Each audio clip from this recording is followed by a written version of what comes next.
Hello friends, আজকে আমি বানাচ্ছি ঝিঙে আর মাছের মুড়ো দিয়ে একটা সুন্দর রেসিপি।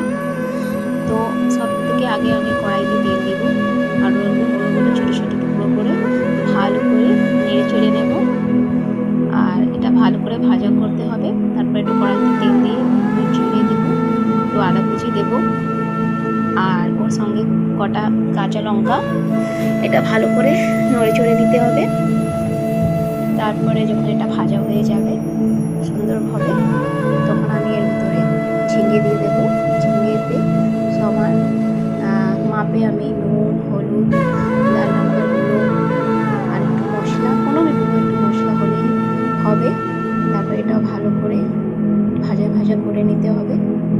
যখন এটা সুন্দরভাবে একটু 30% একটু গলে যাবে, ভাজা হয়ে যাবে, তারপরে এর ভিতরে আমি জল অ্যাড করবো। এটা দেখো আমি ভাজা করছি, ভাজা হয়ে যাবে তো আমি এতে জল মিক্স করব। হালকা নিজের পরিমাণ মতন আমি জল দিচ্ছি, এতে না বেশি দেবো না কম দেবো, একটু ঝোল ঝোল ভাব